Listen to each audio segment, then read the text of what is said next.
Hello everyone, welcome to UGC NET super coaching. मेरा नाम है शुभम तिवारी और आज आपके इकोनॉमिक्स के ये थर्ड पार्ट है। इकोनॉमिक्स के थर्ड पार्ट में हम फिर से आपके साथ कुछ क्वेश्चंस डिस्कस करेंगे और ये बहुत ही इंपॉर्टेंट क्वेश्चंस है। मैं आप सभी लोगों को बता देता हूँ, क्योंकि जो लोग ये क्वेश्चन को अटेम्प्ट नहीं करेंगे तो वो ध्यान रखिएगा, इकोनॉमिक्स का एक बहुत ही बड़ा मेजर पार्ट आप कुछ मिस कर रहे हो, राइट। तो इकोनॉमिक्स के इस क्वेश्चन में हम डिस्कस करेंगे कुछ इंपॉर्टेंट क्वेश्चन को। हालांकि लास्ट क्लास जब हुई थी हमारी, उसमें मैंने एक कोई होमवर्क क्वेश्चन दिया था एंड आई बिलीव बहुत सारे लोगों ने भी उसका जवाब दिया था, सही जवाब दिया था, गलत जवाब दिया था। आइए आज के इस सेशन में हम देख भी लेंगे, ठीक है। उससे पहले मैं अपने फ्री क्लासेस की टाइमिंग बता देता हूँ। 10 बजे जो हमारी क्लासेज होती है वो यूट्यूब के ऊपर होती है, ट्यूसडे, थर्सडे और सैटरडे को, ठीक है।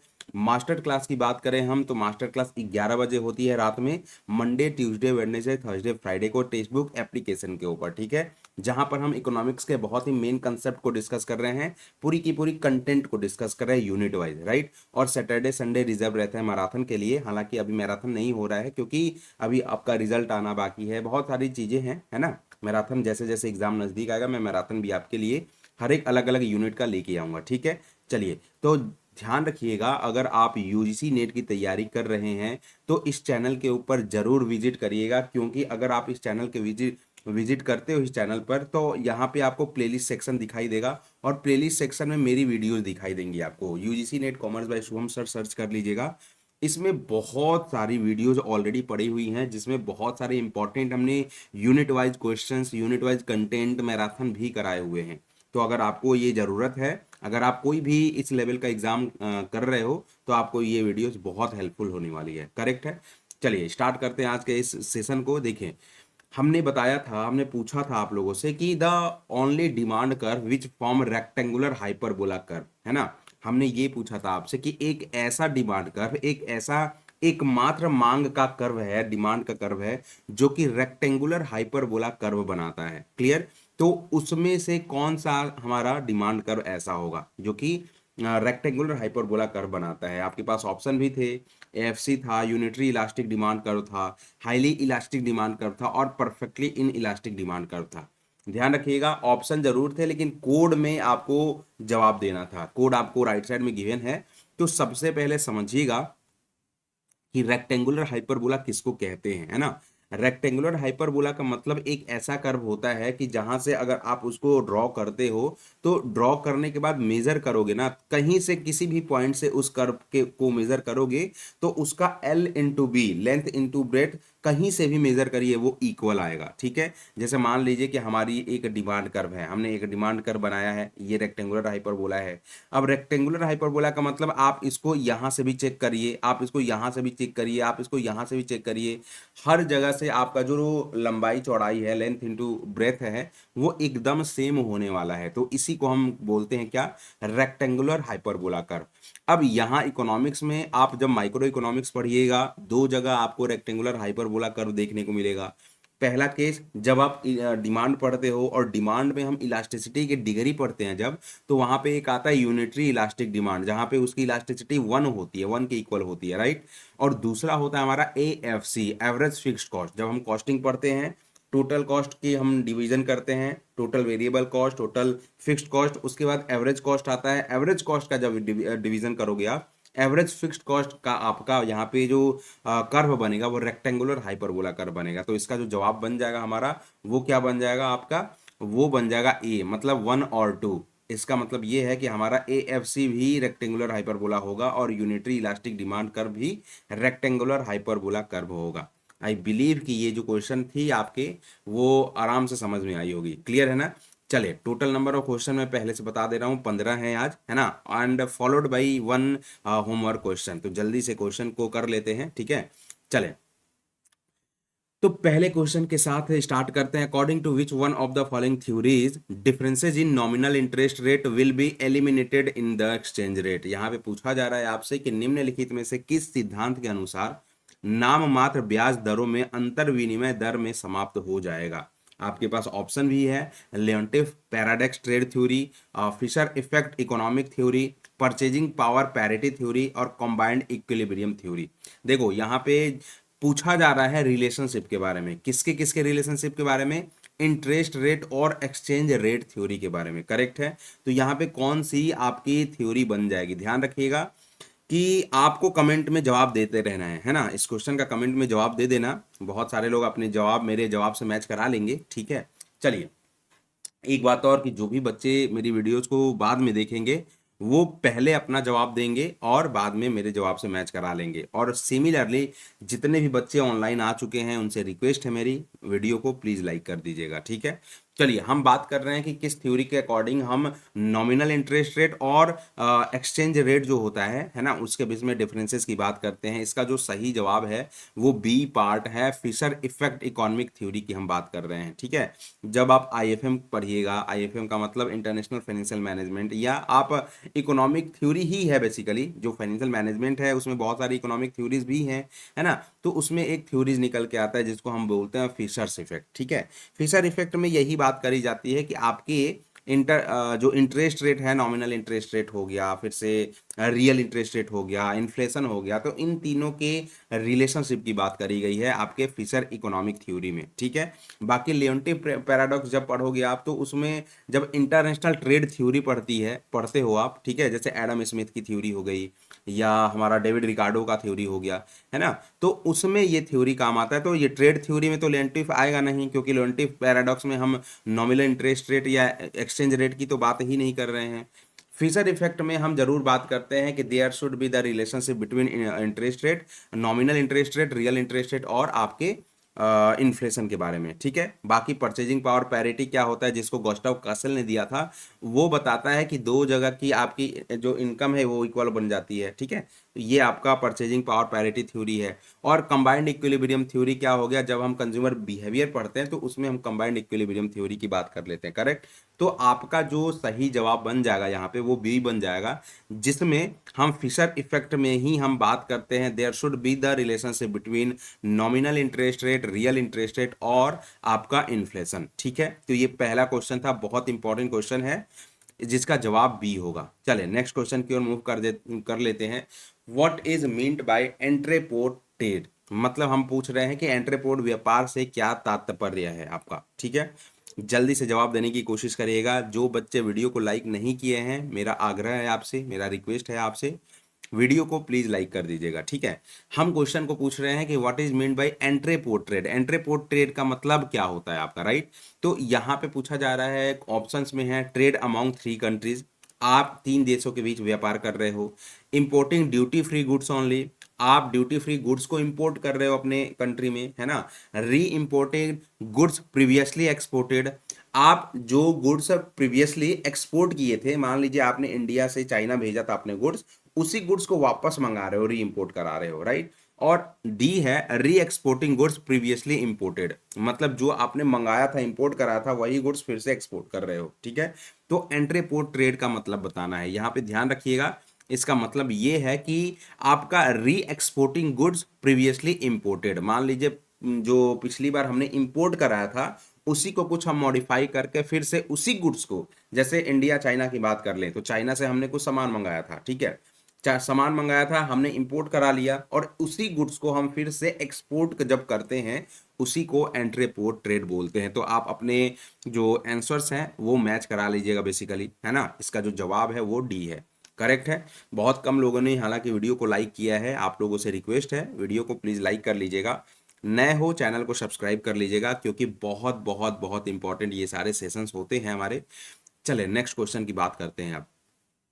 यहाँ पे क्वेश्चन दिया हुआ है, when price of a commodity increased by 3%, quantity demanded decreased by 5% and the quantity is said to be। यहाँ पे देखो क्वेश्चन बहुत अच्छे से पढ़ना।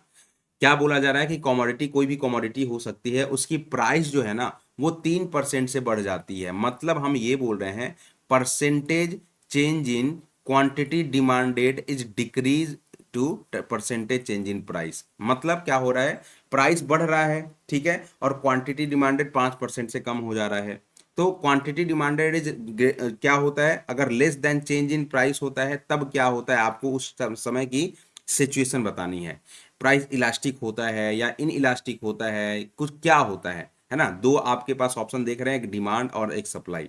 इसका जो सही जवाब है आप लोगों ने दे रखा है वो ए होगा। सबसे पहले तो देखो कि सप्लाई जहां जहां दिया हुआ है ना, इसको तो हटा ही दो। सप्लाई जहां जहां भी दिया हुआ है उसको एलिमिनेट कर दो। ठीक है, एलिमिनेट क्यों कर दो सर? क्योंकि आपको पता है कि हम सप्लाई जब पढ़ते हैं तो वहां पे हमारे क्वांटिटी डिमांडेड और क्वांटिटी सप्लाइड आती है। ठीक है, क्वांटिटी डिमांडेड तो आता नहीं है, सबसे पहली बात।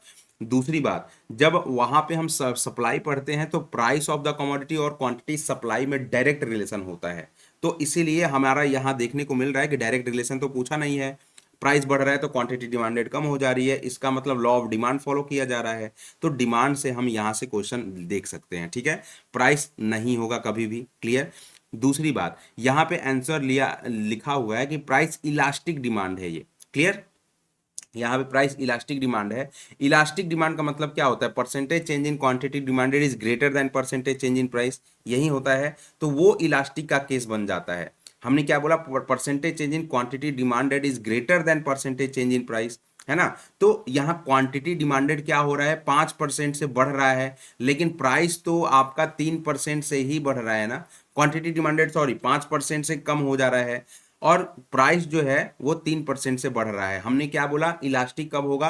Percentage change in quantity demanded जब greater than percentage change in price होता है, तब आपका क्या होगा? आपका इलास्टिक डिमांड होता है। और यहाँ पे ऑब्वियस सी बात है कि 5% 3% से ज्यादा है, तो इसका मतलब ए हमारा सही जवाब है, प्राइस इलास्टिक डिमांड हो जाएगा।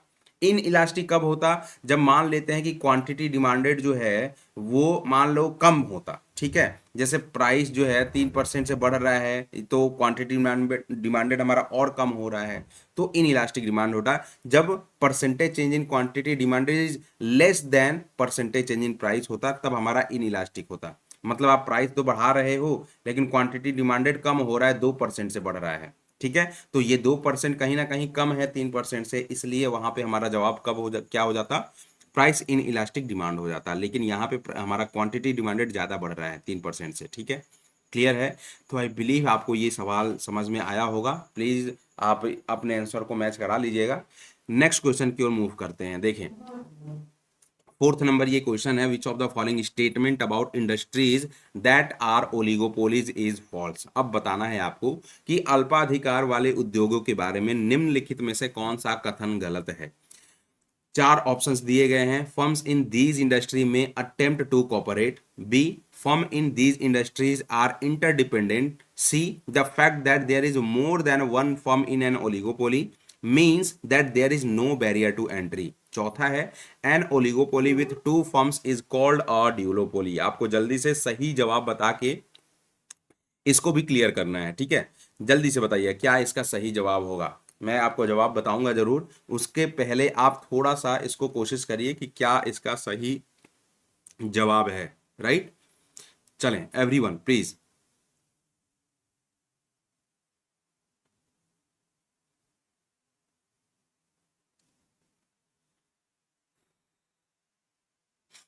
एवरीवन, जवाब आप लोगों के आने लग रहे हैं। ठीक है, यहाँ पर जो सही जवाब है वो क्या है? आपका सी पार्ट। ठीक है, सी मतलब क्या हो रहा है? यहाँ पे हमने ओलिगोपोली इंडस्ट्रीज के बारे में बताने हैं, लेकिन फॉल्स स्टेटमेंट बताना है। ठीक है, फॉल्स स्टेटमेंट क्या है? सी बताया जा रहा है कि the fact there is more than one firm in an oligopoly means there are no barrier to entry. हम जब भी आपको ओलिगोपोली के बारे में बताए हैं वहां पे हमने एक बात बताई है कि there is barrier to entry. ठीक है, नो की तो बात ही नहीं करते हैं। देखो, दो वर्ड होता है। बैरियर का मतलब क्या समझ में होता है?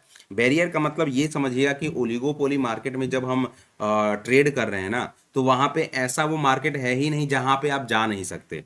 सपोज करिए कि आप गाड़ी चला के जा रहे हो, है ना, और पुलिस वाले ने पकड़ लिया, पुलिस वाले ने बैरियर लगाया हुआ है आगे और वो पकड़ लिए आपको। ठीक है, तो वो क्यों पकड़ रहे हैं आपको? समझिए इस बात को, वो क्यों पकड़ रहे हैं आपको? क्योंकि हो सकता है आपके पास कोई डॉक्यूमेंटेशन वगैरह नहीं हो। अगर आपके पास प्रॉपर ड्राइविंग लाइसेंस है, प्रॉपर गाड़ी का कागज है, तो आप आराम से दिखा के आप आगे बढ़ सकते हो। उसी तरीके से हमारा ओलिगोपोली है। बैरियर का मतलब ये नहीं है कि रेस्ट्रिक्शंस है, वहां पे नहीं इंटर कर सकते हो मार्केट में, है ना, क्योंकि फ्यू फर्म्स होते हैं यहाँ पे, है ना। और ये जो मार्केट है ना, बहुत ज्यादा कैपिटल इन्वेस्टमेंट की रिक्वायर करता है। ठीक है, रिक्वायरमेंट चाहिए होती है। मतलब आप देख लीजिए, जैसे हम एग्जांपल की बात करते हैं, एयरलाइन इंडस्ट्री हो गया हमारा, है ना, उसके बाद टेलीकॉम इंडस्ट्री हो गया हमारा। तो दो ये मतलब फ्यू प्लेयर्स हैं जो हमारे इस मार्केट के अंदर, वो बहुत ज़्यादा मतलब कैपिटल इन्वेस्टमेंट कर रहे हैं इस मार्केट के अंदर, ठीक है। तो अगर आप भी जाना चाहते हो उस मार्केट के अंदर और इतने सारे कैपिटल है आपके पास कि आपको अंधाधुंध पैसा है कि आप इस मार्केट में लगा सकते हो, सिमिलरली पैसे के बाद आपको बहुत सारे लीगल प्रोसीजर से गुजरना पड़ता है ना। तो बोलने में बहुत छोटा लगता है ये, लेकिन जब एक्चुअल ये मार्केट फेस किया जाता है तो बहुत बड़ी बात होती है। बहुत सारे आपको ये देखने को मिलेंगे, डिफिकल्टीज देखने को मिलेंगे, बैरियर देखने को मिलेंगे। इसलिए ये बोला जाता है कि फ्यू फर्म होते हैं, लेकिन यहाँ पे बैरियर टू एंट्री होता है। बैरियर का मतलब मैं फिर से बता रहा हूँ, ऐसा नहीं है कि आप जा नहीं सकते हो। अगर सारे आपने डिफिकल्टीज को क्रॉस कर लिया तो you are open to enter in the market, ठीक है। तो इसका जो फॉल्स स्टेटमेंट हो जाएगा वो सी हो जाएगा। बाकी जो तीनों स्टेटमेंट है, फॉर्म्स इन दीज इंडस्ट्री में अटेम्प्ट टू कॉपरेट, बिल्कुल सही बात है, क्योंकि फ्यू फॉर्म्स होते हैं ना, तो ये क्या करते हैं ना कि अपने प्राइस और आउटपुट के साथ जल्दी खेलना नहीं चाहते, इसीलिए तो यहाँ पे किंग डिमांड कर बनता है, अगर आपको पता होगा, ठीक है। तो यहाँ पे ये सारे के सारे जवाब सही हैं। लिखा हुआ है फॉर्म, जो दो फॉर्म आप ड्यूलोपोली होते हैं, वो ओलिगोपोली का ही पार्ट है। जिस मार्केट में दो फॉर्म होते हैं उसको ड्यूलोपोली बोला जाता है, राइट। तो जैसे आपने कई सारे मॉडल भी पढ़े होंगे ड्यूलोपोली के, स्टैकलबर्ग का मॉडल हो गया, है ना, और बहुत सारे अलग अलग मॉडल हो गया जिसमें आपने पढ़ा होगा, ठीक है। तो ये आपको चौथा जो क्वेश्चन है आपका सही जवाब सी पार्ट हो गया। Next question, what is the definition of Nash equilibrium. यहाँ पे बताना है, बहुत इंपॉर्टेंट क्वेश्चन है कि नैश इक्विलिब्रियम का डेफिनेशन क्या होगा। चार ऑप्शन फिर से मैं आपको बता दे रहा हूँ। Situation where each player adopt their dominant strategy. दूसरा है situation where each player adopt the best strategy for them given the strategy adopted by the other. तीसरा है situation where the combined pay of the player is the maximum possible. और चौथा है outcome that will rise in a game, ठीक है। Nash equilibrium क्या होता है, ध्यान रखिएगा जब हम इसके आंसर को डिस्कस करेंगे। इसका जो सही जवाब है वो बी पार्ट है। बी पार्ट क्या है, नैश इक्विलिब्रियम का मतलब ये बताया जा रहा है कि एक ऐसा सिचुएशन जहां पे जो प्लेयर होते हैं ना अलग अलग, वो अपने लिए बेस्ट स्ट्रेटेजी को अडॉप्ट कर रहे हैं, ठीक है, given the strategy adopt bye the other. मान लीजिए, इसका हम एग्जाम्पल के साथ आपको बताना चाहते हैं कि देखिए, अगर आप कोई भी बड़े बड़े ब्रांड्स को देखेंगे ना तो वो आसपास ही रहते हैं, है ना। कोई भी सिटी में चले जाइए और बड़े बड़े ब्रांड्स की बात बात करते हैं तो वो आसपास ही रहते हैं, ठीक है, आसपास ही रहते हैं और दोनों आसपास रहेंगे, ध्यान रखिएगा। जैसे हम बात कर लेते हैं कि डोमिनोज और मैकडी, है ना, दोनों आसपास ही रहेंगे और दोनों क्या करेंगे, बेस्ट स्ट्रैटेजी को चूज करेंगे, है ना, कि हम आपको जो लोकेशन पे हैं, आप अगर उस लोकेशन पे रहिएगा तो हम भी उसी लोकेशन पे रहेंगे। क्यों, क्योंकि हम अगर वहां से मूव कर जाएंगे तो हमारा जो भी कस्टमर है आपके पास मूव कर जाएगा, ऑब्वियस सी बात है। तो नैश इक्विलिब्रियम का मतलब क्या होता है कि हर एक प्लेयर, जो दोनों प्लेयर हैं हमारे पास, वो बेस्ट स्ट्रैटेजी को चूज करते हैं और वो तब तक नहीं छोड़ना चाहते हैं। अगर छोड़ देंगे तो क्या हो जाएगा, जो जितने भी कस्टमर पहले वाले के थे वो मूव कर जाएंगे दूसरे वाले पे, ठीक है। तो इसी को नैश इक्विलिब्रियम कहते हैं। बाकी हम जो क्लासेस कर रहे हैं उसमें हम पूरे अच्छे से इसको समझने की कोशिश करेंगे, करेक्ट है। चलिए, तो पांचवा का जो सही जवाब है वो बी पार्ट है, ध्यान रखिएगा। प्लीज़ मेरे दोस्त, मेरे भाई, आप लोगों से रिक्वेस्ट है, मेरी वीडियो को लाइक कर दीजिएगा, चैनल पे नए हो सब्सक्राइब कर दीजिएगा, और मैं जल्द ही आपको अपने क्लासेस की टाइमिंग फिर से बताऊंगा, क्लियर है ना। तो इसका जवाब आप मैच करा लीजिएगा। नेक्स्ट क्वेश्चन की ओर मूव करते हैं। देखो, नेक्स्ट क्वेश्चन 6 नंबर क्या है, फिल इन द ब्लैंक्स है। Refers to a set indifference curve that reflect consumer preferences and gives an entire view of consumer choices. यहाँ पे बोला जा रहा है कि एक ऐसा सेट ऑफ आईसी कर्व के बारे में बताना है जो कि कंज्यूमर के प्रेफरेंसेस को शो करता है ना, कि कंज्यूमर क्या चाहता है और कंज्यूमर के चॉइसेस को पूरी की पूरी पिक्चर बताता है। तो उसको हम क्या कहते हैं, आपके ऑप्शंस हैं indifference curve, budget line, budget set और इनडिफरेंस मैप। जल्दी से बताने की कोशिश करिएगा इसका जवाब जो है वो क्या होगा, करेक्ट, क्या इसका सही जवाब होगा, जल्दी से बताने की कोशिश करिए आप।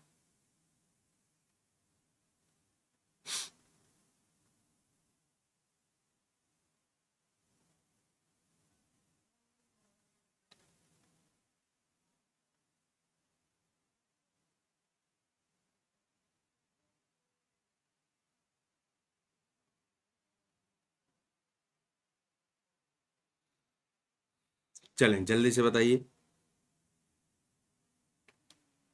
चलिए देखो, हम जब कंज्यूमर बिहेवियर पढ़ते हैं, ठीक है, तो कंज्यूमर बिहेवियर में दो अप्रोच हमने बताया था। दो अप्रोच से आप कंज्यूमर बिहेवियर को, कंज्यूमर के इक्विलिब्रियम को बेसिकली आप अचीव कर पाते हो, राइट। दो स्कूल ऑफ थॉट्स थे, कार्डिनल अप्रोच था, ऑर्डिनल अप्रोच था, है ना। कार्डिनल में हम दो केसेस की बात करते हैं कि कंज्यूमर एक गुड्स में कैसे अपने इक्विलिब्रियम को अचीव कर पाता है, दूसरे केस में कंज्यूमर दो या दो से ज्यादा गुड्स में कैसे अपने इक्विलिब्रियम को अचीव कर पाता है।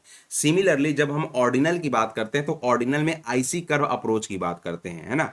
और वही से यही सवाल है, इसका जो सही जवाब होगा ना वो डी पार्ट होगा। हम बात करें इंडिफरेंस मैप की। देखो अब यहां पे समझिएगा इंडिफरेंस मैप क्या होता है कि अगर मैंने ये आईसी कर्व बनाया है तो आईसी कर्व क्या शो करता है, आईसी कर्व शो करता है कि दो अलग अलग कॉम्बिनेशन गुड्स हैं जो कि कंज्यूमर के चॉइस को रिफ्लेक्ट करता है with in the given income, यही होता है आईसी कर्व, ठीक है। और विथ सेम यूटिलिटी, अगर आप आईसी कार्ड पे कोई भी बंडल है, अगर कोई भी बंडल को चूज करिएगा, सपोज करिए कि आपका एक बंडल यहाँ पे है, एक बंडल यहाँ पे है, एक बंडल यहाँ पे है, इसका नाम है ए, इसका नाम है बी और इसका नाम है सी, तो कोई भी बंडल को चूज करिए आप, सेम यूटिलिटी सेम सेटिस्फैक्शन आपको प्रोवाइड कर देगा ये, ठीक है। लेकिन यहाँ पे बोला जा रहा है set of IC curve, set of IC curve मतलब फैमिली की बात हो रही है, फैमिली ऑफ आईसी कर्व की बात हो रही है। तो फैमिली ऑफ आईसी कर्व मतलब मान लो हम तीन चार आईसी कर्व एक ही आईसी कर्व में बना दिए, है ना। तो यहाँ पे पूछा जा रहा है कि ये क्या है ना, इसको हम क्या बोलते हैं। तो ये यही है, जब आईसी कर्व के फीचर पढ़िएगा तो हम वहां पे आईसी मैप की बात करते हैं और बोलते हैं कि higher the IC curve big gives maximum satisfaction to the consumer. Maximum satisfaction मतलब अगर हमें बोल दिया गया कि चलो भाई पैसे का कोई वो खेल नहीं है, पैसे मान लेते हैं कि अनलिमिटेड है, अब बताओ कि इस केस में आप कौन से आईसी कर्व को चूज करोगे। तो ध्यान रखिएगा higher the IC curve gives maximum satisfaction to the consumer, है ना। हम इसको चूज कर लेंगे, सबसे ऊपर वाले को चूज कर लेंगे, ठीक है। लेकिन कंज्यूमर के पास लिमिटेड इनकम होती है और उस लिमिटेड इनकम में कंज्यूमर को क्या करना होता है, बेस्ट डिसीजन लेना होता है, और उसी को हम बोलते हैं क्या, आपका ये सेट ऑफ आईसी कर्व को बोलते हैं हम आईसी मैप, ठीक है। तो इसका जो जवाब बन जाएगा वो आईसी मैप बन जाएगा, करेक्ट है। तो इसका सही जवाब आपका डी पार्ट था। बाकी हमने आईसी कर्व के 10 कैरेक्टरिस्टिक्स को भी बताया था, तो आपको भी अगर चाहिए क्लासेस इकोनॉमिक्स की तो मास्टर क्लास में आप जुड़ सकते हैं, टाइमिंग में बता दूंगा, ठीक है। चलिए 8th नंबर क्वेश्चन है, स्टेटमेंट वाले हैं, दो स्टेटमेंट है। पहला स्टेटमेंट ये है कि higher IC curve represent higher level of satisfaction as higher IC curve represent larger bundle of goods which means more utility because of the indifference of the consumer, ठीक है, पहला स्टेटमेंट है। दूसरा है monotonic preferences mean the rational consumer always prefer more of a commodity as it offer him a higher level of satisfaction. दोनों में से क्या सही जवाब है, क्या गलत जवाब है, क्या दोनों स्टेटमेंट सही है, क्या दोनों स्टेटमेंट गलत हैं, जल्दी से बताने की कोशिश करिए। वीडियो को प्लीज़ लाइक कर दीजिएगा, चैनल पे नए हो सब्सक्राइब कर दीजिएगा, और सारे लोग अपने अपने जवाब दें जल्दी से।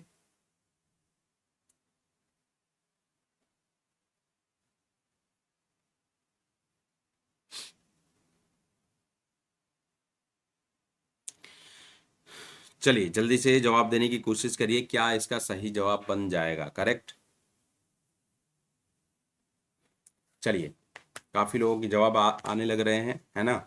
और इसका जो सही जवाब है, सही जो जवाब है वो आपका डी पार्ट है। डी क्या है भाई, पहला स्टेटमेंट को फॉल्स बताया जा रहा है, दूसरे स्टेटमेंट को ट्रू बताया जा रहा है। देखो दूसरा स्टेटमेंट, पहले ट्रू स्टेटमेंट की बात करते हैं। मोनोटोनिक प्रेफरेंस मतलब क्या होता है, ये एक बहुत ही इंपॉर्टेंट कंसेप्ट है इकोनॉमिक्स में, ठीक है। तो मोनोटोनिक प्रेफरेंस में ये बताया जाता है कि कंज्यूमर भाई रेशनल होता है, रेशनल का मतलब लॉजिकल होता है, लॉजिकल का मतलब समझदार होता है, ठीक है, पहली इंपॉर्टेंट बात। और दूसरी इंपॉर्टेंट बात कि कंज्यूमर हमेशा उस बंडल ऑफ कमोडिटी को चूज करेगा जो उसको higher level of satisfaction provide करेगा, ठीक है। तो इसका मतलब होता है मोनोटोनिक प्रेफरेंसेस।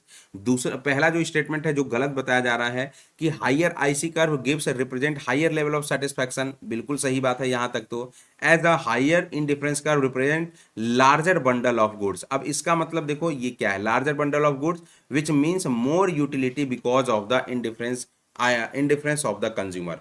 अब यहाँ पे यहां तक तो आपका सही जवाब था, लार्जर बंडल ऑफ गुड्स सही जवाब था, लेकिन इसमें इनकम की बात नहीं करी गई है।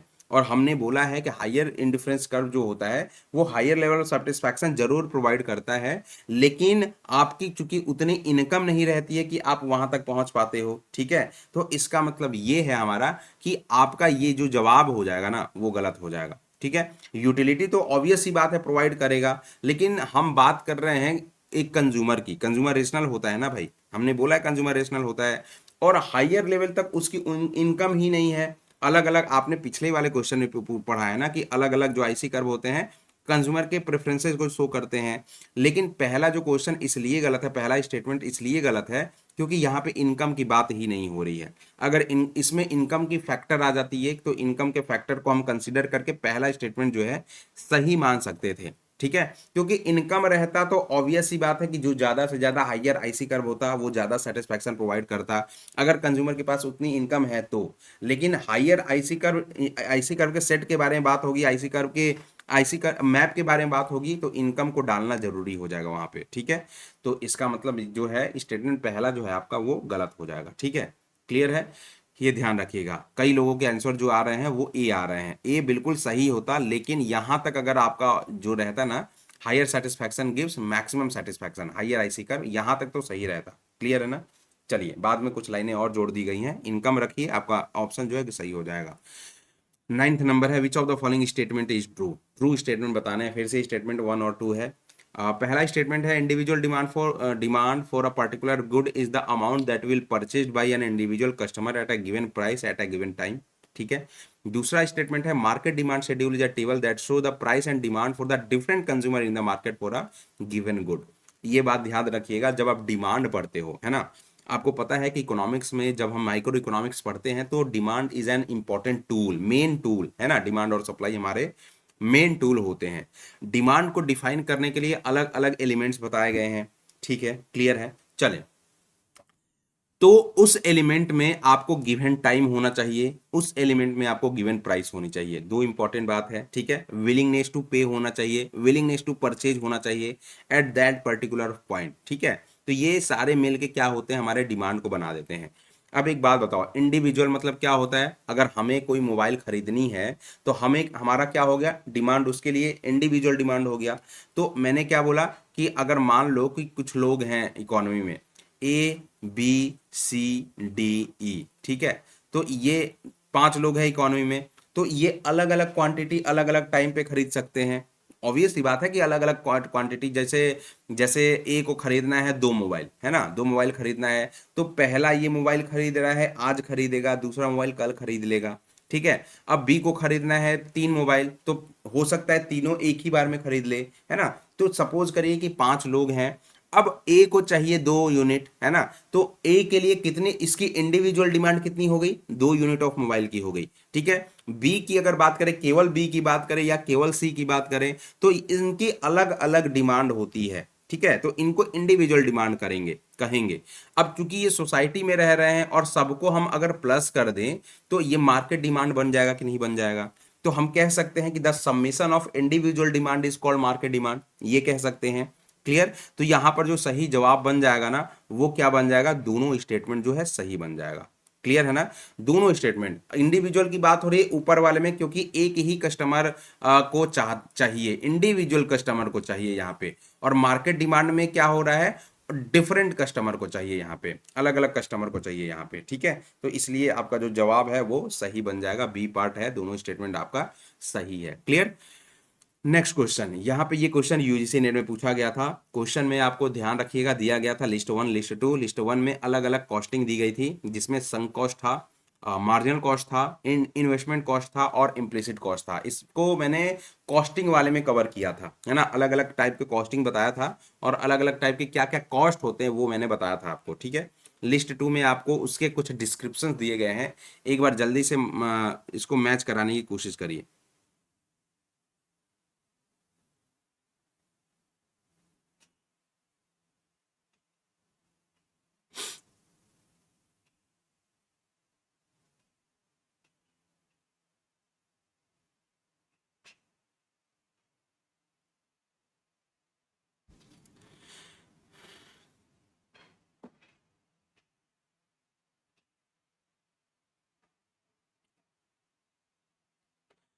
चलिए, तो काफ़ी लोगों के जो जवाब है वो आने लग रहे हैं, और प्लीज़ वीडियो को लाइक कर लीजिएगा। जिन्होंने भी लाइक नहीं किया है लाइक कर दीजिएगा, चैनल को सब्सक्राइब कर दीजिएगा। करेक्ट।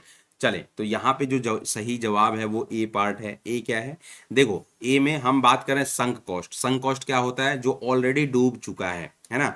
जो भी हमारे वैल्यू ऑफ इनपुट हैं ऑलरेडी प्रोडक्शन प्रोसेस में यूज हो चुके हैं। ठीक है, कुछ भी हमारे पास इनपुट होता है और वो हम किसी चीज का प्रोडक्शन कर रहे हैं ना, उस प्रोडक्शन में हमारे इनपुट लग चुकी है। अब लग चुकी है तो उसको वापस नहीं मंगा पाओगे, तो वो हमारा क्या होता है? Sunk cost. वो कॉस्ट जो ऑलरेडी लग चुका है, वो कॉस्ट जो ऑलरेडी डूब चुका है। ठीक है, तो ये कहलाता है संक कॉस्ट। संक कॉस्ट का मतलब क्या हो जाएगा? सेकेंड पार्ट है हमारा। क्लियर। मार्जिनल कॉस्ट की हम बात करें, मार्जिन कॉस्ट क्या होता है कि एक एक्स्ट्रा आउटपुट को प्रोड्यूस करने के लिए हमारा जो खर्चा आ रहा है वो कितना आ रहा है। क्लियर। जैसे हम एक पेन को प्रोड्यूस कर रहे हैं, उस पर 10 रुपया लग रहा है, दूसरे पेन को प्रोड्यूस कर रहे हैं, उस पर 12 लग रहा है, तो एडिशनल खर्चा कितना आ रहा है? हमने पहले पेन को प्रोड्यूस किया, 10 आ रहा है कॉस्ट हमारी, दूसरे पेन को कॉस्ट किया 12 आ रहा है, तो डिफरेंस कितना है? 2 का। मतलब जो दूसरा पेन हमने प्रोड्यूस किया है उसमें एक्स्ट्रा 2 रुपए का खर्चा आ रहा है, एक्स्ट्रा लग रहा है। 2 रुपए नहीं लग रहा है, एक्स्ट्रा 2 रुपए लग रहा है, मतलब दूसरे पेन को हम 12 रुपए में प्रोड्यूस कर रहे हैं। समझ में आ गई बात? तो वो मार्जिनल कॉस्ट होता है। और मार्जिनल कॉस्ट का मतलब क्या होगा? और change in total cost for a unit of change in output. मतलब यहाँ पे मार्जिनल कॉस्ट का फॉर्मूला दिया गया है कि change in total cost upon change in output. ठीक है, क्लियर। तो ये फॉर्मूला से आपको डिनोट करना था। इन्वेस्टमेंट कॉस्ट की अगर बात करें तो इन्वेस्टमेंट कॉस्ट क्या होता है? Total increase in cost resulting from our decision. आप कोई भी इन्वेस्टमेंट ले रहे हो तो ऑब्वियस सी बात है कि जो भी डिसीजन लोगे उससे आपकी इन्वेस्टमेंट पे असर पड़ेगा, कॉस्टिंग बढ़ जाएगी, तो वो आपका इन्वेस्टमेंट कॉस्ट हो जाएगा। और इम्प्लिसिट कॉस्ट क्या होता है? देखो, इम्प्लिसिट कॉस्ट, और हमने 2 चीजें बताई थी, एक होता है एक्सप्लिसिट कॉस्ट, एक होता है इम्प्लिसिट कॉस्ट। एक्सप्लिसिट कॉस्ट क्या होता है? जो आप एक्चुअल पे कर रहे हो, है ना, जो आप एक्चुअली फैक्टर और प्रोडक्शन को यूज करने के लिए पे कर रहे हो, है ना, जो आप पैसे निकाल के बाहर दे रहे हो, इसी को हम एक्सप्लिसिट को ही out of the pocket cost भी बोला था हमने। इम्प्लिसिट कॉस्ट जो कि इसमें पैसे देने की कोई जरूरत नहीं है। जैसे हम मैनेजर हैं और हमारी ही बिल्डिंग में हम अपनी प्रोडक्शन कर रहे हैं, तो हमारी ही बिल्डिंग है तो हम उसको रेंट थोड़ी देंगे, है ना, तो वो हमारा इम्प्लिसिट कॉस्ट बन जाएगा। और इम्प्लिसिट कॉस्ट का मतलब क्या होता है? कि जो कॉस्ट जो कि अनअफेक्टेड हो कोई भी फर्म के डिसीजन से। क्लियर। तो ये इम्प्लिसिट कॉस्ट बन जाएगा हमारा। ठीक है, क्लियर है। तो ये आपका सही जवाब है 10वें नंबर का। नेक्स्ट क्वेश्चन के ओर बढ़ने से पहले ध्यान रखिएगा, फ्री क्लासेस की टाइमिंग पहले मैं बता देता हूँ। यूट्यूब पर तो पता है आपको 10 बजे ट्यूसडे थर्सडे सैटरडे चलती है। मास्टर क्लास जो हमारी चलती है ना, वो 11 बजे चलती है। Monday Tuesday Wednesday Thursday Friday को है। आज भी चूंकि कल फ्राइडे थी, कल हमारी मास्टर क्लास नहीं हुई थी, आज मास्टर क्लास है। अब नेक्स्ट वीक से ये कंटिन्यू हो जाएगा, Monday Tuesday Wednesday Thursday Friday को। ठीक है, मास्टर क्लास में हम पूरी फ्री कंटेंट डिस्कस कर रहे हैं। क्लियर।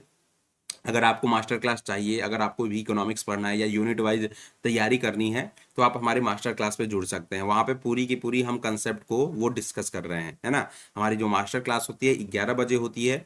मास्टर क्लास में जुड़ने के लिए ध्यान रखिएगा, हमारे टेलीग्राम में जुड़ जाइएगा। टेलीग्राम में जुड़ने के लिए आपको ये सारी चीज़ें दी गई हैं, है ना। और आपको डिस्क्रिप्शन बॉक्स में लिंक भी मिल जाएगा, जहाँ से आपको टेलीग्राम में जुड़ जाइएगा आप आराम से, और वहाँ से हमारे मास्टर क्लास के जितने भी टेलीग्राम में मेरे इंपॉर्टेंट अपडेट्स होते हैं ना, लाइक हमारी पीडीएफ्स होती हैं, हमारे हर चीज़ वो वहाँ चले जाते हैं। ठीक है, तो आपको आसानी से वहाँ से सारी इन्फॉर्मेशन भी मिल जाएगी। क्लियर है ना। चले, 5 क्वेश्चन और है हमारे पास। अच्छा, इससे पहले अगर आप भी यूजीसी नेट की तैयारी करना चाहते हो तो ध्यान रखिएगा, नीचे जो नंबर दिया गया है उस नंबर पे कॉल करके अपने आप को जल्दी से इनरोल करा लेना है, क्योंकि दिसंबर वाला एग्जाम अप्रोच कर रहा है, तो उसको उसकी हम तैयारी में ढिलाई नहीं बरत सकते हैं। ठीक है, ढीला नहीं होना है, ध्यान रखिएगा। चलें, नेक्स्ट बात करते हैं, which market form leads to more technological change and product improvement than alternative forms of market structure. यहाँ पे पूछा गया है कि किस मार्केट में टेक्नोलॉजिकल चेंज बहुत ज़्यादा होता है, प्रोडक्ट इंप्रूवमेंट ज़्यादा होता है। ठीक है, आपके अलग अलग मार्केट है, तो टेक्नोलॉजिकल चेंज किस मार्केट में देखने को मिलता है ज़्यादा हमें, या इंप्रूवमेंट कोई भी प्रोडक्ट के इंप्रूवमेंट किस मार्केट में हमें देखने को ज़्यादा मिलता है। ये बात हमेशा याद रखिएगा, इसका सही जवाब ओलिगोपोली होगा। ओलिगोपोली मार्केट में हमें बहुत ज़्यादा प्रोडक्ट इंप्रूवमेंट दिखाई देने को मिलते हैं। देखो, प्रोडक्ट इंप्रूवमेंट इज अलग थिंग, है ना। आप बहुत सारे लोगों के जवाब यहाँ बन जाएगा मोनोपोलिस्टिक कंपटीशन। है ना। प्रोडक्ट अनआइडेंटिकल जब होता है, प्रोडक्ट अनआइडेंटिकल की बात करते हैं वो मोनोपोलिस्टिक में होता है, लेकिन प्रोडक्ट इंप्रूवमेंट की बात करते हैं वो आपके ओलिगोपोली में होता है। पता है क्यों होता है? क्योंकि ओलिगोपोली में हम दोनों तरीके के प्रोडक्ट बेचते हैं, होमोजीनियस भी बेचते हैं, हेट्रोजीनियस भी बेचते हैं, लेकिन मोनोपोलिस्टिक में केवल आप अनआइडेंटिकल या हेट्रोजीनियस प्रोडक्ट बेचते हो, ठीक है। तो हम ओलिगोपोली की बात कर रहे हैं जहां पे बहुत ज्यादा टेक्नोलॉजिकल चेंज देखने को मिलता है आपको, ठीक है, और प्रोडक्ट इंप्रूवमेंट भी देखने को मिलता है। बाकी हम इसको पूरी क्लास में डिस्कस करेंगे, जब हम मार्केट में आएंगे तो बहुत अच्छे से डिस्कस करेंगे इसको, ठीक है। नेक्स्ट क्वेश्चन है, बहुत इंपॉर्टेंट क्वेश्चन है, थोड़ा सा इसको सोच समझ के बताइएगा, क्योंकि पिछली बार भी जब मैंने क्वेश्चन ये पूछा था ना, आपने गलत किया था इसको, ठीक है। यहाँ पे बोला जा रहा है pen seller has decided that he will sell all his pen at a fixed price of 300 रुपए each and in each such case the TR curve will be. बोला जा रहा है कि एक पेन सेलर है, वो अपने सारे पेन को 300 रुपए में बेच रहा है। एक पेन की जो कीमत है 300 रुपए की है, ठीक है। और इस केस में टोटल रेवेन्यू कर्व क्या बन जाएगा हमारा? बहुत बहुत बहुत इंपॉर्टेंट क्वेश्चन है, ठीक है। चार ऑप्शन है आपके, upward sloping, horizontal line, vertical line या positively sloped straight line passing from the origin. जल्दी से बताने की कोशिश करिए। चलें, देखो कंडीशन बनाते हैं हम यहाँ। मान लीजिए कि जो सेलर था ना उसके पास 5 ही पेन था, 5 पेन था, क्वांटिटी हमने लिख लेने हैं 1 2 3 4 5। पिछली बार जो जब ये क्वेश्चन पूछा गया था सभी ने गलत किया था इसको, ठीक है। गलत नहीं करना है, सोच के जवाब देना है। क्वांटिटी हमारे पास कितनी है? 5 पेन है, और जो इस क्वांटिटी की प्राइस रखी गई है वो 300 रुपये रखी गई है सभी को, चाहे आप पहला पेन लो, दूसरा पेन लो, तीसरा पेन लो, ठीक है, चौथा पेन लो और पांचवा पेन लो, सबकी प्राइस कितनी है? 300 रुपये है। टोटल रेवेन्यू कर पूछा गया है। एक बात बताओ, टोटल रेवेन्यू क्या होता है? टोटल रेवेन्यू की आप बात करते हो तो सर क्वांटिटी इंटू प्राइस से मल्टीप्लाई कर देते हैं, है ना, टोटल रेवेन्यू निकल के आ जाता है। तो पहला कितना होगा? 300 आ गया, दूसरा 600 आ गया, तीसरा 900, चौथा 1200 और पांचवा जो है 1500। आप देख पा रहे हो, और भी अगर पेन रहता ना तो आपकी जो टोटल रेवेन्यू होती वो बढ़ती आपकी, ठीक है, बढ़ती आपकी। सिमिलरली अगर मान लो एक से ऊपर हम क्या करते हैं, जीरो होता, जीरो क्वांटिटी होती तो जीरो रेवेन्यू आती, ये भी फिक्स है, ठीक है। दूसरी बात, अगर टोटल रेवेन्यू से आप मार्जिनल रेवेन्यू निकालना चाहो तो मार्जिनल रेवेन्यू क्या होता है? Change in total revenue. तो चेंज इन टोटल रेवेन्यू पहले यूनिट की तो नहीं होगी क्योंकि ऊपर हमने कोई पेन बेचा ही नहीं है। दूसरे यूनिट की क्या होगी? 600 और 300 माइनस करेगा तो 300 आ जाएगा। 900 में से 600 माइनस करेगा 300 आ जाएगा। 1200 में से 900 माइनस करेगा ये 300 आ जाएगा। 1500 में 300 माइनस करेगा ये 300 आ जाएगा। इसका मतलब ये है कि आपका एक कर्व बनने वाला है, टोटल रेवेन्यू कर्व, जो कि स्ट्रेट लाइन कर्व बनेगा। और वो भी स्ट्रेट लाइन कर्व बनेगा ना, वो भी क्या बनेगा? पॉजिटिवली स्लोप्ड स्ट्रेट लाइन बनेगा एकदम, है ना, कोई भी फ्लक्चुएशन नहीं होगी। अब देखो मैं ये बोल रहा हूं कि स्ट्रेट लाइन तो हमारा ये भी बन सकता है ऐसे भी, लेकिन ये स्ट्रेट लाइन नहीं बोलेंगे। क्यों नहीं बोलेंगे? क्योंकि पॉजिटिवली स्लोप्ड स्ट्रेट लाइन नहीं है। पॉजिटिवली स्लोप्ड का मतलब ये होता है कि आपकी स्ट्रेट लाइन जो कर्व बन रही है उसमें कोई भी बीच में फ्लक्चुएशन नहीं आना चाहिए, है ना। तो यहाँ पे जो कर्व बनेगा ना वो एकदम ओरिजिन से पास होके ऐसे बनेगा, पॉजिटिवली स्लोप्ड बनेगा। इसका जो सही जवाब होगा वो डी होगा। क्या है? Positively sloped straight line passing from the origin. Origin से यहां से पास करेगा, जीरो से पास करेगा।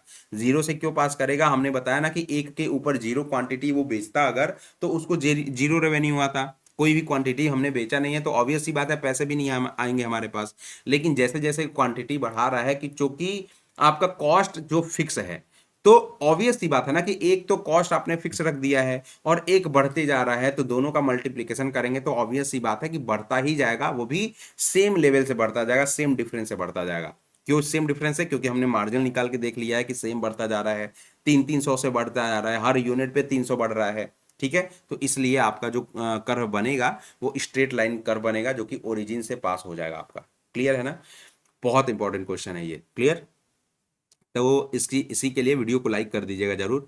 नेक्स्ट क्वेश्चन की ओर चलते हैं। In an oligopoly if the top 5 firm have combined market share over 50%, it can be classified as an oligopolistic market. पहला क्वेश्चन, पहला असर्शन। दूसरा रीजन ये दिया गया है कि in an oligopoly power is concentrated between few seller who are able to use power over the market. दो आपके स्टेटमेंट है, एक असर्शन है, दूसरा रीजन है। तो पहले असर्शन में बोला जा रहा है कि ओलिगोपोली मार्केट है, जो टॉप 5 फर्म है ना उनके पास 50% मार्केट शेयर होता है। क्लियर? तो उसी को ओलिगोपोली बोलते हैं। दूसरा रीजन कि power is concentrated into few seller, power जो होता है फ्यू सेलर के पास होता है, जो कि पावर को इस मार्केट में यूज कर सकते हैं, राइट। तो इसका जो सही जवाब बनेगा बी बनेगा। बी क्या है? देखो दोनों सही है, दोनों आपका असर्शन भी सही है, रीजन भी सही है। और रीजन जो है ना असर्शन को करेक्ट डिफाइन भी कर रहा है। क्यों डिफाइन कर रहा है, जरा इसको अच्छे से समझिएगा। हम कहना क्या चाहते हैं? हम कहना ये चाहते हैं कि ओलिगोपोली जब भी हमने डिफाइन किया है तो वहां पे हमने फ्यू डोमिनेंट सेलर बोला है, ठीक है। फ्यू डोमिनेंट सेलर बोला है, यही फ्यू डोमिनेंट जो सेलर होंगे उनके पास मार्केट पावर होगी, मार्केट शेयर होगी बेसिकली, है ना। फ्यू डोमिनेंट सेलर, जैसे हम बात कर ले रहे हैं टेलीकॉम इंडस्ट्री की, तो फ्यू डोमिनेंट सेलर कौन है? एयरटेल हो गया, जियो हो गया, वोडाफोन हो गया। तो जो ये तीनों है ना उनके पास अपने अपने कंज्यूमर बेस भी होंगे, और इसी बेस की वजह से वो अपने मार्केट पावर को यूज भी करेंगे। सपोज करो कि जियो है, जियो के पास सबसे बड़ा सब्सक्राइबर बेस है ना। तो ऑब्वियस सी बात है कि जियो अभी रिसेंट ने जब अनंत अंबानी का जब शादी हुआ था तो जियो ने क्या किया था, अपने जितने भी प्लान्स थे उसके प्राइस को इंक्रीज कर दिया था। तो जैसे ही इसने अपनी पावर दिखाई तभी तो प्राइस इंक्रीज कर पाया। तो इसने अपनी पावर दिखाई तो क्या किया एयरटेल ने अपना भी बदल दिया प्लान। इसने अपनी भी जितने भी प्लान थे उसकी प्राइस इंक्रीज कर दी, ठीक है। तो यही डोमिनेंसी की मतलब होती है। डोमिनेंट का मतलब ये होता है, ओलिगोपोली में हमें पता है कि प्राइस और आउटपुट के साथ जल्दी छेड़छाड़ नहीं किया जाता है ना। इसीलिए तो हम म्यूचुअल इंटरडिपेंडेंस की बात करते हैं कि इस मार्केट में हम एक साथ रहने की कोशिश करते हैं, म्यूचुअल इंटरडिपेंडेंस की बनाते हैं। और इसीलिए प्राइस रिजिडिटी का कंसेप्ट भी आता है, जो कि किंग डिमांड कर्व में पढ़ते हो आप, ठीक है। तो 13 का सही जवाब होगा आप बी पार्ट, ठीक है। क्लियर? चले नेक्स्ट है choose the correct pair. Correct pair को चूज करना है। यहाँ पे क्या है? Contraction of demand, expansion of demand, increase in demand और डिक्रीज इन डिमांड। यहाँ पे उसके सामने कुछ ए बी सी डी में जो दिया गया है वो उसके फैक्टर दिया गया है। कॉन्ट्रैक्शन ऑफ डिमांड किसकी वजह से होता है, एक्सपेंशन किसकी वजह से होता है, इंक्रीज किसकी वजह से होता है, या डिक्रीज किसकी वजह से होता है। ये बात ध्यान रखिएगा। जब हम इंक्रीज डिक्रीज की बात करते हैं इसका मतलब शिफ्ट होता है। और शिफ्ट कैसे होता है? हम प्राइस के अलावा कोई अदर फैक्टर में चेंज कर रहे हैं तो उससे शिफ्ट होता है। कॉन्ट्रैक्शन एक्सपेंशन मतलब क्या होता है? Movement along same demand curve. और movement along same demand curve कैसे होता है? प्राइस में फ्लक्चुएशन होता है तो मूवमेंट होता है। प्राइस अगर ऊपर जाएगा तो आपका क्या हो जाएगा? डिमांड कम होगा तो कॉन्ट्रैक्शन हो जाएगा। क्लियर? तो उस हिसाब से अगर हम इसको मैच कराने की कोशिश करें तो यहाँ क्या हो रहा है? कॉन्ट्रैक्शन ऑफ डिमांड मतलब less quantity demanded due to price rise. Less quantity को डिमांड किया जा रहा है, प्राइस बढ़ गया तो क्वांटिटी कम हो जाएगी, तो मतलब हमारी डिमांड कर्व सिकुड़ जाएगी, ठीक है। यहाँ पे एक्सपेंशन ऑफ डिमांड का मतलब क्या हो गया? अगर एक्सपेंशन ऑफ डिमांड की बात करते हैं तो यहाँ लेस नहीं मोर होना चाहिए था, इसलिए ये गलत है, ठीक है। Increase in demand, less quantity demanded, less नहीं मोर होना चाहिए। क्लियर? तो यहाँ करेक्ट पेयर जो पूछा गया था वो पहला पार्ट है, ए पार्ट है। समझ में आ गई बात? बहुत अच्छे से क्वेश्चन ध्यान दीजिएगा। लास्ट क्वेश्चन जो है आपका, विच what is not included in demand and quantity demanded. कौन सा? ये क्वेश्चन जब आपका यूजीसी नेट का पेपर लीक हुआ था ना उसका क्वेश्चन है ये, है ना। कि डिमांड और क्वांटिटी डिमांडेड में क्या इंक्लूड नहीं किया जा सकता है? Taste and desire for the commodity, expense of the consumer, price of related goods, substitute और कॉम्प्लीमेंट। ध्यान रखिएगा जब आपका पेपर लीक हुआ था उसमें ये क्वेश्चन पूछा गया था, करेक्ट। इसका जो सही जवाब बन जाएगा, सभी को पता है कि हम एक्सपेंस की बात ही नहीं करते हैं, हम टेस्ट एंड डिजायर की बात जरूर कर लेते हैं, मेंटल स्टेटस की बात कर लेते हैं, price of substitute and complementary की बात कर लेते हैं, ठीक है, सबकी बारे में बात करते हैं। लेकिन एक्सपेंसेस से हमें क्या मतलब, ठीक है। सबका जो खर्चा है वो अलग अलग हो सकता है, तो एक्सपेंसेस को हम इसमें इंक्लूड ही नहीं करते हैं। तो इसका सही जवाब बन जाएगा आपका बी पार्ट। 15 क्वेश्चन हो गया टोटल, ठीक है।